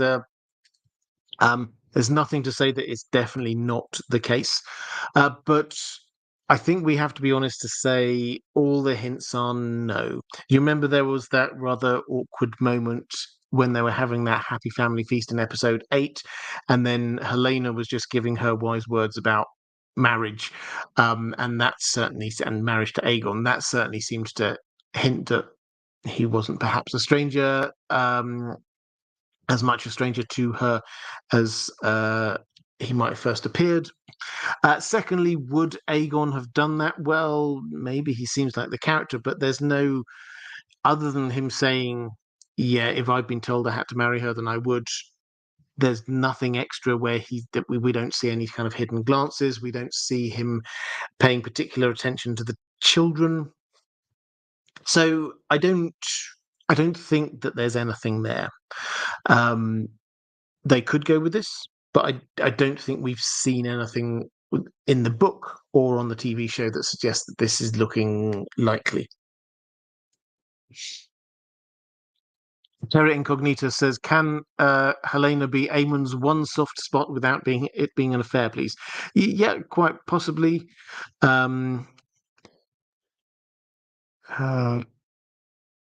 Let's have a quick flick through the chat as well.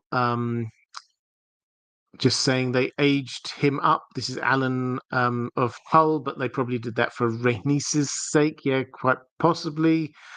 Derry's read it before, saying that Bend the Knee podcast do an after show, but not immediately afterwards. Well, there you go. They've got a shout out as well. Let's go to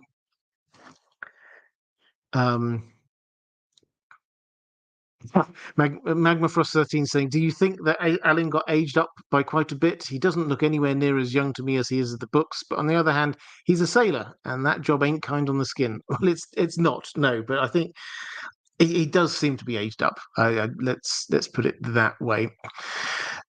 Catherine Furseth.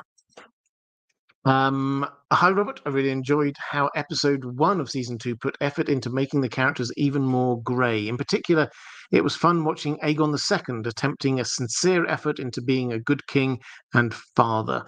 This only adds to the depths of the story and ultimately the tragedy. No one will probably ever say that Aegon was a good person, but his attempts do make us think about the importance of nurturing. Neither his father or mother can honestly be said to have been good parents.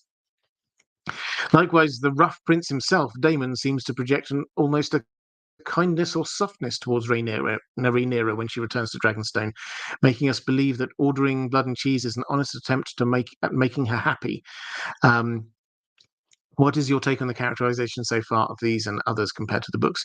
Yeah, so I mean, I've talked a little bit about these already. Aegon II, I'm really pleased that they're trying to give him extra layers. I agree. I don't think he's ever going to be seen as a good king or a good dad.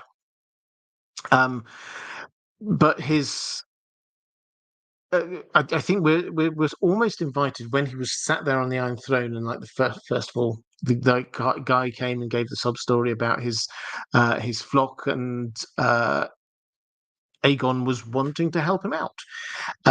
Now, Otto then came up and sort of said, "Well, we can't do that because if you do that, then you'll have to help out everyone." That had layers, in as much as first of all, we're supposed to go, "Oh, so he actually cares. This is good."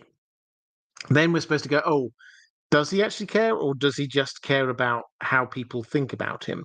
And then we're also supposed to go, "Oh yeah, but even if he does care in those things, he looks like he just hasn't got any common sense about being a king, no real understanding of it, nor taking advice." Taking advice, I suspect, is a thing that is going to be quite hard for him. He made decisions without asking others about it. So yeah, we're supposed to take these extra layers on. He's bringing his son to the small council to show him how it works. This is good. This is a thing which it seems never happened for him. However, when he gets him there, he just uses it as a way to bully Tywin Lannister, which seems to be kind of missing the point. So yeah, he's more multi-layered. Damon, I've talked about quite a lot already, but uh, I would say that the character I'm most looking forward to, and I don't know whether we're going to see much of him this season or not, is Laris. Laris was one of my favorite, is probably the wrong way of saying it, but one of the characters that I enjoyed reading and thinking about in the book the most, because it was never 100% clear what his motivations were. Now, on the TV show, we've got a lot more about what his motivations are. And in case you missed it, the clear implication of what was going on with the whole Alicent's feet thing was this a power issue on his part. It actually wasn't just as sordid as it looked. There was a sordid element to it, obviously, but this was about him having power over one of the most powerful people in the land. So that then adds in an extra layer. So he is wanting to have power, knowing that he has power and knowing the other people are having to give up their personal power to him. What then does that mean for what's going forward? Who is he now trying to influence? Well, we already saw him at the end of season one trying to influence Otto, and him saying, it doesn't mean that all of this can't come eventually to be benefiting you, Otto. We saw him here in episode one here talking about just dropping a word into Aegon's ear about against Otto, saying, "Oh well, Otto was your father's hand. You could choose your own hand of the king."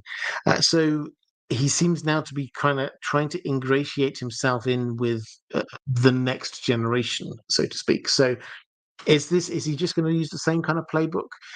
Is he going to abandon Alicent as she seems to be getting less and less power, and is he going to start focusing in on Aegon?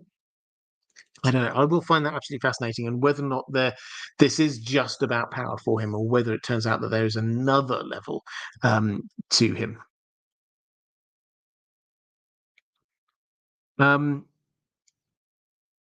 Gen 7867, it seems like Aegon's mother and grandfather didn't even prepare him for rule or audiences. I thought that was their failure for sure. Despite the fact that Aegon is difficult, they should have.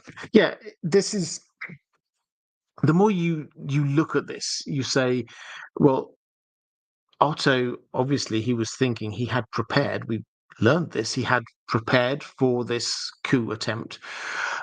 But it almost seems as if he prepared for the coup attempt, but not even really thought about how would we deal with Aegon. He didn't try and train him up. He didn't seem to. The implication is that he seemed to just think it would be the same as we saw with Joffrey and Tywin. Is that Tywin would just be able to boss Joffrey around. That doesn't seem to be the dynamic we've got going on here. So yes, the idea that they didn't ever even really show him how small councils work is it shows that Otto is not all-thinking genius that he sometimes probably thinks he is. He didn't even plan beyond the actual actions of the coup itself. And this guy saying it's not like Viserys would have even noticed them grooming Aegon for power. And they don't care what kind of king Aegon is, they just want their blood on the throne. They do, but I think that also they want, they, in this instance, being Otto and Alicent, want the control for themselves. And that's, I think, the interesting thing, which perhaps is the reasoning behind why they didn't try and train him up, is that as we saw in that kind of conversation, which is it's easy to forget with all the other things that happened in episode 1, they had this kind of conversation, the two of them, where they were saying, okay, he'll get bored of this eventually. Then we can start coming back and taking back control. Was that the idea? Do they actually just want to have control themselves, and he would just be their figurehead? It certainly seems that way. It certainly seems that way for Otto, anyway. Um, Caitlin saying, do you think, with the exception of Maylor, the show will draw parallels between the brothers Viserys Daemon and Aegon Aemond? I assume now Aemond will be named Aegon's heir. Yeah, I talked about the succession issues a little bit earlier, and the parallels there. Definitely, we will see, I think, the increase in the showing of a rival. At the moment, this seems a very one-sided rivalry, it has to be said. A rivalry between Aemond and Daemon. Aemond is clearly, to some degree, kind of like looking up to Daemon, but also seeing him as the greatest threat. Daemon, I think, sees Vhagar the dragon as the greatest threat. It's just that Aemond happens to be riding him at the moment. So I think that there's a kind of a mismatch in that. But yeah, in terms of succession issues, whether they play it up or not, I do not know. But that is the definite situation. Username redacted. Do I think Alicent is power hungry or doing this earnestly as the right thing to do? I think it's a mixture of both. I think that she was looking for, at the end of season 1, I think she was looking for an excuse to say that Aegon should be on the throne. Let's go to a question from 444. What do you think about the meeting between Alyn and Corlys? The sea snake doesn't seem to recognize the younger man at all. What is the showrunner's plan here? My understanding from the book was that Corlys had an affair with Marilda during the marriage with Rhaenys, and that he hid the existence of Adam and Alyn from the queen who never was until her death. Clearly, there will be another route taken here, as Alyn looks as someone approximately the same age as Laenor. Yeah, so we were picking this up. So I did say 444. I picked up some of this a little bit earlier. How are they going to deal with this? You say the other option is that they are just commoners, not bastards of any highborn, and that Corlys lied about their parentage because he desperately wants an heir. It would be as well a very generous reward for saving his life. Yes. So, I mean, this is an option that we can't rule out, that they are just commoners. I think that one thing that we're possibly facing with the dragon seeds is this idea of how tied into the Targaryens are these people. In the book, we had Nettles, and this was the big issue with Nettles, was that she doesn't look like a Targaryen. I think that hopefully we will see that Nettles issue later. But here we have Alyn, who is at the moment just a commoner. Are we going to see just a commoner claiming a dragon? I mean, it's possible. The what the book did, yeah, I agree, was very much a strong implication, never fully said, but strong implication is that these were his bastard children, but while his wife Rhaenys was alive, he didn't dare admit that they were there, because she was an incredibly strong woman, and probably wouldn't have liked the idea that he had some bastard children running around. So after she died, he was then free to recognize them, but beforehand he couldn't. Now, I suspect, on the basis of no knowledge, I suspect that is the route that they're going down, rather than they're just common people. I think that they've now done themselves out of the possibility of anyone possibly thinking, having aged them up, that they are Lenore's children. I think that the idea that they're Corliss is now, by a long way, the most likely route that they will go down. 444 also said, "Hi Robert, regarding a quote from George R. R. Martin post about Mad Max. This was something I can't, it might have been Caius Ballerina. Apologies if it wasn't you, it was somebody else who was asking about this, and I said I was going to go and check back on it. His post about Mad Max, this is from about a week ago. He saw the Furiosa, the most recent Mad Max movie. And he said, I have my own issues back home in Westeros and Essos. World building can be a bitch. My interpretation of this quote was different from the person who asked the question, as it's not stated directly about to be anything about writing all the Winds of Winter. I've assumed it could be as well about film projects, both live action and animated, as some of them need extensive world building, and George R. R. Martin would most probably be consultant on some of them. Well, yes, so the context here is George R. R. Martin, if you've not come across his blog, it's called Not a Blog, for historical reasons, that he claimed he didn't have a blog or want a blog, but he definitely does blog, which is quite old school. At the time, it wasn't quite old school, but he's a sporadic blogger, it has to be said, and not always about the things you want him to blog about. He has his own interests, wide and varied. He does posts about American football, about some of his other favorite authors, things he's seen, places he's been to. He does a lot of that kind of stuff, as well as talking about the TV shows and occasionally progress on the book. Here, as he quite often does, he was talking about something completely different, and then just kind of like dropped in an oblique reference to some stuff that we might be interested in.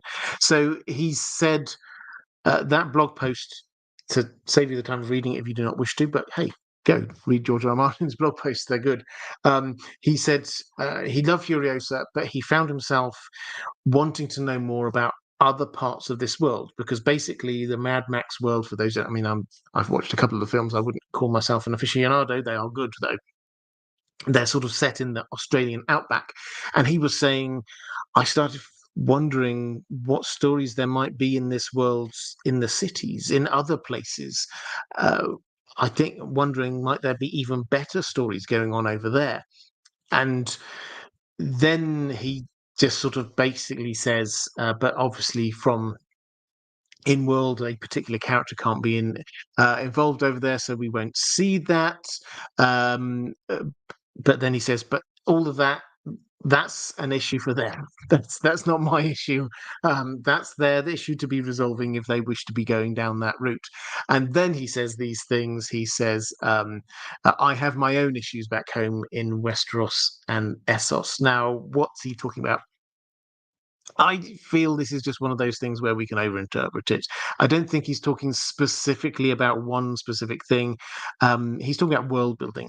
World building, there's a lot of world building that needs to happen, not just in the main books that he is writing, but also, yes, in the TV shows. And I think that um, uh, he is, and I forget the exact words he uses, but deeply involved in all of these spin-offs as they're being developed. And so he will, the example you use there, 444, is 9 Voyages, which is still in active development, not greenlit, but still in active development. And yes, if we have season 1, A Voyage of Corlys Velaryon, in which he goes even to some of the free cities, if he goes to Mere, Tyrosh, and Lys, we haven't been to those in any of the books or the TV shows. We know some stuff about all of them, but we haven't seen them. And so you'd just having one season there on a relatively short voyage, you would have to do a huge amount of world building. Now, does he do that himself? Does he ask somebody else to do it and then he makes some changes to it? Does he let somebody else do it and step back? These are the kinds of issues that we know that he grapples with, because he does care passionately about what happens with the TV shows and trying to keep them not just united as a sort of a TV show canon, but also as close as possible to book canon. So if he is helping devise the wider lore, the world, do the world building for those bits there for the TV show, he's got half a mind for this is what's going to be happening in the book world as well. So yeah, I wouldn't read too much into it as like I've reached a world building problem in the Winds of Winter or anything like that. He may well have done, but I think that he's more thinking more broadly about the whole range of stuff that he writes in the world of Ice and Fire. Username redacted. Thank you very much for the donation. Um, uh, just having a quick flick through the chat. Haley Fournier saying, coming been a bit late, so happy to catch the pre-show. I'll go back when the live stream ends, but I love the charity live streams. Thank you for always picking such great causes. Well, thank you very much to everyone who donates. I hugely appreciate it. And just as somebody asked this after the last live stream, just to clarify, on this live stream, on this channel, and I think every YouTube live stream, but I can't talk for anybody else, 100% of what you donate goes to the charity. I don't get a cut. YouTube doesn't get a cut. Nothing from here goes anywhere else. 100% of what you donate on this charity live stream, on any of these charity live streams that I do, 100% of that money goes to the charity. So don't worry about whether or not this is like, I might be getting something, YouTube might be getting something, somebody else might. It's all, and YouTube even pay the transaction costs of sending the money across by wire transfer or however they do it. So that all gets covered by YouTube. So yeah, but a hat tip to them, by the way, because that's really good. They could have taken a cut and they decided not to.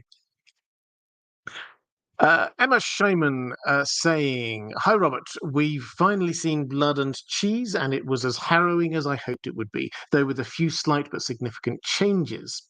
Aemond being the original target, Alicent being elsewhere, seemingly no Maelor, etc. How do you think these changes will affect the story going forward, if at all? If you can put yourself into the mind of the showrunners, why might they have made these changes?" Okay, so let's sort of pick through these. So Maelor, I sort of touched on this, but Maelor, we've had clarification from the showrunner. Maelor does not, pardon me, Maelor does not exist at this point in the timeline on the show because of the creative decisions they made in season one in terms of time compression to make season one work cohesively. That meant Maelor isn't here, and so that meant that affected what happened with Blood and Cheese. Trying to put my mind into their or trying to put myself into into their shoes here, I think what they did was they thought, well, how do we still create? How do we retain the heart of the psychological horror, which is the making Helena choose between her children without Maelor being there? Well, let's make her choose between her two twins because they can't tell them apart. That seems to be like the logical sense. I mean, logical conclusion there. From the hints that they've given, Maelor will arrive at some point. A stork will drop him in or something. Helena will be pregnant and have a baby during the war, which would be pretty horrific. You will, if you've read the book, you will know that Maelor is present for another incident which happens a bit later in the story. Maelor could be a newborn for that to still work. So it's possible. I think that Maelor may well, and we'll find out, I'm sure, in the next few episodes if that is the case. As for Aemond being the original target, is this going to be a why did they do that? Um, I mean, it's an interesting shift. They've they've made the decision that Daemon should be in Dragonstone at this point in the story rather than in Harrenhal. That is the go with me on this because that is the starting point for this train of logic. In the book, Daemon pretty early on says, "Right, I'm off to Harrenhal. It's important we get a foothold on the mainland. I'll go there. I'll claim that. I'll deal with the Riverlands." And when news comes through of what happened, the death of Luke, Daemon writes to Dragonstone and says, "An eye for an eye, a son for a son." Basically, I'm dealing with this. And then he goes off. He doesn't wait for orders. He doesn't wait for a reply from Rhaenyra. He just heads off and does it. In on the TV show, he is still on Dragonstone, and he is waiting. He's chomping at the bit, wanting to be uh, doing something, but he waits until he gets what he thinks is basically an order from Rhaenyra. "I want Aemond," at which point he heads off. So that is the difference, and this comes back to we have to ask why did they make that creative decision earlier that Daemon would be in Dragonstone rather than in Harrenhal. And I think this is because they're wanting to show more of this relationship dynamic between Rhaenyra and Daemon. Between the two of them, and they've got different approaches here, very clearly. Rhaenyra is holding back from all-out war, understandably, partly because she's just lost two of her children, but also she does seem to be reluctant to. She seems to not want this in the way that Daemon proactively is wanting to get out there and just kill things now and get this war underway. And so they will wish to show this, and we see this in the trailers. This isn't just sort of made up stuff. We see this in trailers. There's more um, uh, confrontation between the two of them that they were wishing to emphasize. And that meant that he had to be there rather than away, which meant that they thought, okay, so he's taking the orders from Rhaenyra to go and do this, which subtly changes the dynamic that they're going hunting for Aemond. Why have him the target? Because for her, this seems to actually, if you get into her mind rather than Daemon's in the books, Daemon's mind was, okay, so we're just going to do a son for a son. So they've killed the somebody who's the son of our queen, so we'll kill somebody who's the son of their king. That was the thinking. Now, that's Daemon's thinking. Rhaenyra's thinking seems to be, I want the person who actually killed my son, which is a lot more constrained. This is it's quite subtle, but Daemon's thinking in the book is we're forget personalities and everything else. We're going to go back at the same level that they got us at. On the show, Rhaenyra is just wanting revenge for that specific act on that specific person who did that specific thing. So that is the difference between the two of them. So I'm okay with this for the TV show. I think this works quite well. And then you're also asking about Alicent being elsewhere. So yeah, in the book, Alicent was present. It was much better planned in the book Blood and Cheese. They went to Alicent's apartment knowing that Helena came there every night with her children for like bedtime stories and things like that. So they knew the movements of the royal household. So they could lie in wait there.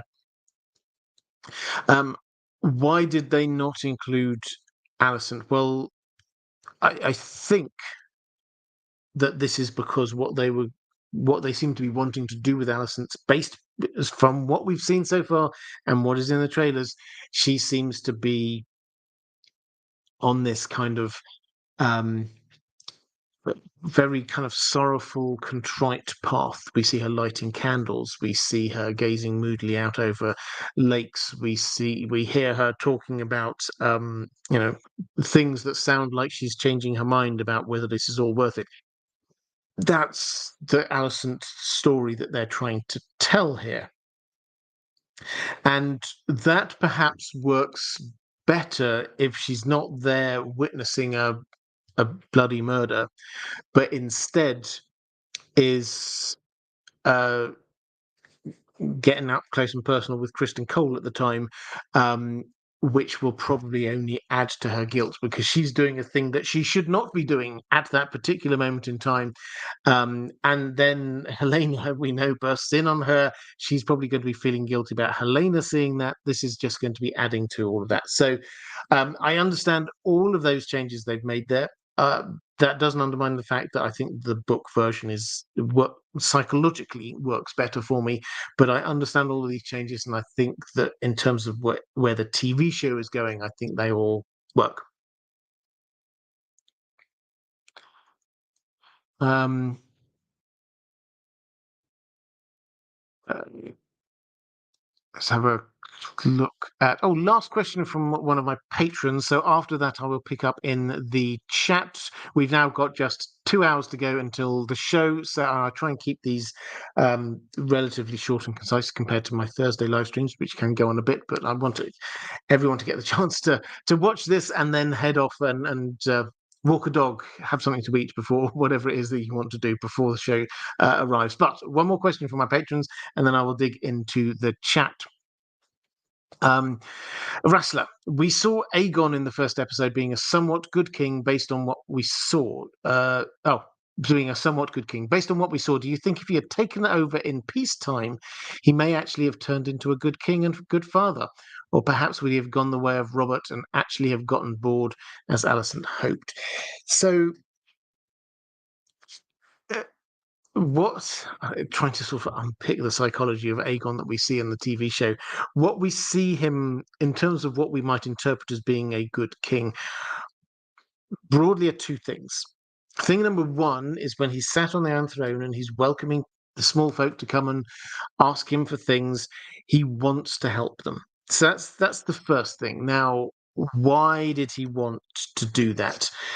Is it because he suddenly cares about the small folk? I think the answer to that is no. I think it's because he wants the small folk to love him. Now, could that, in a time of peace, could that have made him a good king, wanting the small folk to love him because he was addicted to their adoration? I mean, it might motivate him to do some good things, but it probably ultimately will not make him a good king, because as we saw, him just giving out freebies to people is not good governance. It might be good for his PR, but it's not good for running the realm. That's where Otto comes in. So that's thing number one. Does that make him a good king? I think probably not. Thing number two is when he proactively went out to try and find Jaehaerys to bring him to the small council to show him or train him up for kingship. Now, this seems to be a step up from what happened to him. Viserys never seemed to do that for him. But once he's there, he just seems there's the important discussions happening, and he seems like completely distracted by what's going on between his son and Tywin Lannister, and then very happily, just like they're talking about the future of the civil war, the future of the whole realm, and he's there. Would you like a ride on your pony? Would you like Tywin Lannister to be your pony? This is a nice idea, but he just doesn't follow through with it. And I think we have to probably take Alicent and Otto at their understanding that he would grow bored of this.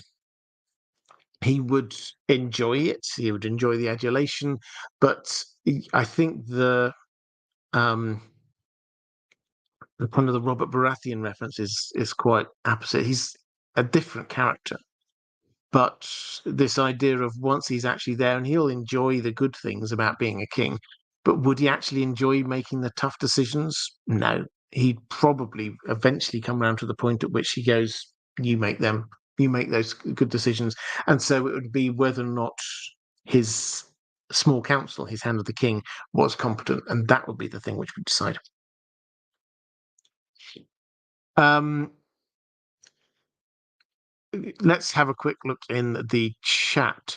Derry's read it before saying, I believe Aegon truly wants to be a good king and even understands that no one has shown him how, thus attempting to teach Jaehaerys what a king should do. Yeah, I mean, I think that's certainly one a valid reading of that. Shelley J asking about release time. It's happening at the same time everywhere, but obviously with time zones, that means so. For me, it's 2 a.m. in the morning, Central European time. It's 3 a.m. in the morning, 9 p.m. Eastern Coast of America. And Corinna Stricker saying at 11 a.m. in Sydney. So there you go. That's a completely different side of the world, a completely different time. But it is in just under 3 hours, just under 2 hours. Sorry, I should say. Raisin saying, do Rhaenyra and Alicent meet this season or in the future at all? Well, in the book,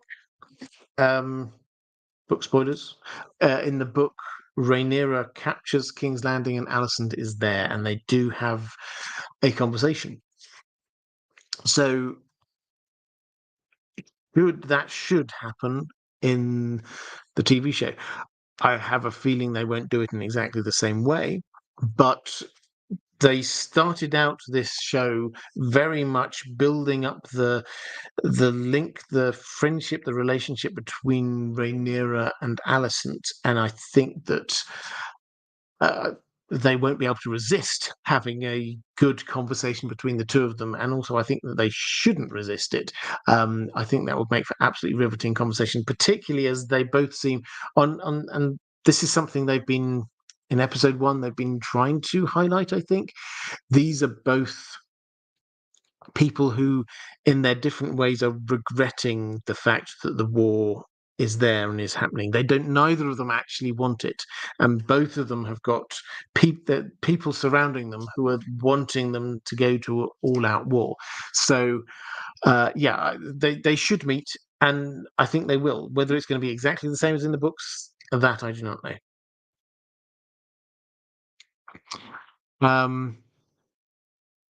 Star saying first time catching a live while I'm live. Happy Sunday, everyone. Well, welcome. You've just caught us right as we're starting to draw to a close, but it's fantastic to see you.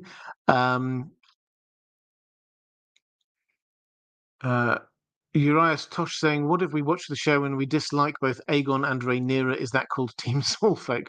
I mean, yeah. I mean, Team Small. I've used Team Smallfolk as shorthand for let's recognize the fact that who loses out of this. It's the small folk. Picking a side is I completely understand from the TV show's perspective why they wish to use that as their advertising, but I suspect that sort of the George R. R. Martin would want us to pause and go, who actually loses here? The Targaryens definitely lose, but the small folk always lose. Okay, let's go to well, I think that's it in terms of timing. I was wanting not to go too late in terms of timing. So what I will do, though, is I will remind you of things that are happening coming up. So the TV show is coming on in less than 2 hours. My episode breakdown is coming out tomorrow, Monday, within 24 hours of the show dropping. I will have a lore video, maybe even 2 lore videos again this week, based on things that happen in the TV show. And my regular Lord of the Rings videos are now happening on Fridays. If you like these live streams happen here on YouTube. If you're watching over there on X, Twitter, hi, great to see you as well. If you're the 1.5 people who watch this regularly on Twitch, I also appreciate you. I never advertise the fact that I do this on Twitch, but if you want to watch me on Twitch, you're more than welcome to watch me over on Twitch. But Thursdays at the same start time is my open Q&A. Ask me anything about the things that the shows that I cover and the books that I cover. A lot of that will obviously be focused on House of the Dragon at the moment.